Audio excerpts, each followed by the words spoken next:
ჩინეთი ახსენე და უნდა ვახსენოთ ძალიან მნიშვნელოვანი გამოწვევა, რომელიც შეექმნა Samsung-ისთვის უმნიშვნელოვანესი პროდუქტის ნაწილის, ჩიპების მიმწოდებელ Qualcomm-ს, რომელიც ჩინეთის სახელმწიფო რეგულატორმა გააფრთხილა და დაემუქრა, რომ მის წინააღმდეგ დაიწყებს გამოძიებას იმ მარტივი მიზეზის გამო, რომ Qualcomm-მა შეიძინა ჩინეთის სახელმწიფო რეგულატორის თანხმობის გარეშე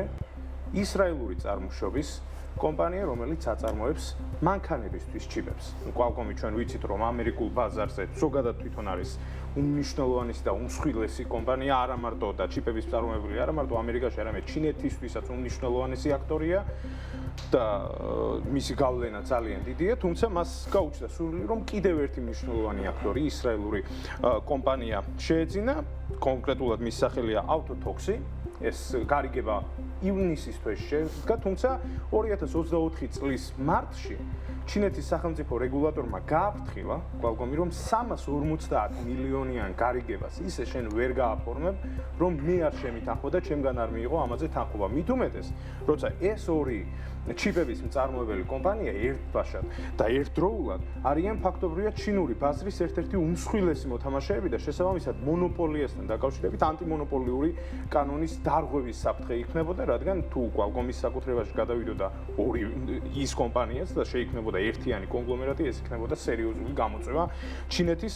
ელემენტარულად ეროვნული უსაფრთხოებისთვის. არანაირი სურვილი არ აქვს ჩინეთს, რომ მისი ფაქტობრივად პირდაპირ კონკურენტის საკუთრებაში იყოს ამხელა გავლენის სუბიექტი, ასე რომ ვთქვათ, ხო? Qualcomm ჩვენ ვიცით, რომ ჩინეთში მათ შორის არა მარტო ქმნის ჩიპებს ტელეფონებისთვის, არამედ მანქანებისთვისაც ქმნის ჩიპებს, მათ შორის BYD-სა და Geely-ისთვის, რაც ნამდვილად ძალიან მნიშვნელოვანია ჩინეთის ბაზარზე, შესაბამისად მისი კონტროლი ძალიან სერიოზული გამოწვევა და საჭიროებაც არის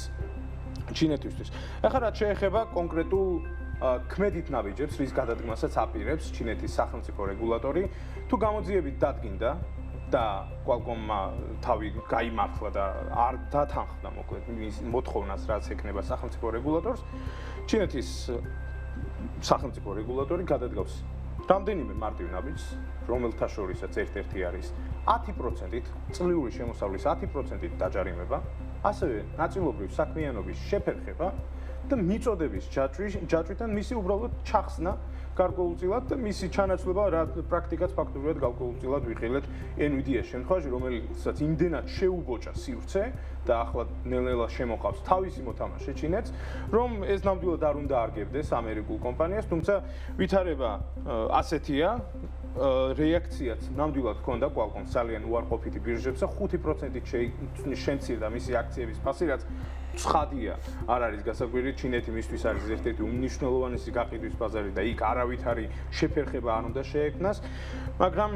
არ უნდა დაგვავიწყდეს, რომ ეს არის გლობალური დაპირისპირება, მე ვახსენე NVIDIA, რომელიც ფაქტობრივად ამოიღოს პირდაპირ მიზანში და მიზანმიმართულად ურთავს ისეთ ნაბიჯებს გავს სახელმწიფო რეგულატორი ჩინეთის, რომ ფაქტობრივად გაურთულოს და გაუმძიმოს საქმიანობა Jensen Huang's კომპანიას, თუმცა როგორც ჩანს მეორე აქტორის მიმართაც უკვე დაიწყო აქტიურად მუშაობა, წინააღმდეგაც დაიწყო, რაც სავარაუდოდ უნდა ნიშნავდეს, რომ რაღაცას ალტერნატიულს შექმნის უახლოეს მომავალში და მასაც ვიხილავ, თუმცა იქამდე დიდი დროა, კიდევ ერთხელ ხაზგასმით აღნიშნავ, ეს საქმე არის ამჟამად მიმდინარე და თუ რეალურად გადაწყვიტა ჩინეთის სახელმწიფო რეგულატორმა, რომ Qualcomm-მა დაარღვია ანტიმონოპოლიური კანონი, არ არის გამორიცხული ერთ-ერთი მნიშვნელოვანი ნაბიჯი იყოს ის, რომ საერთოდ ჩახსნეს ეს გარიგება და არ მისცეს უფლება ორ უმსხვილეს კომპანიას ერთად გაერთიანებას.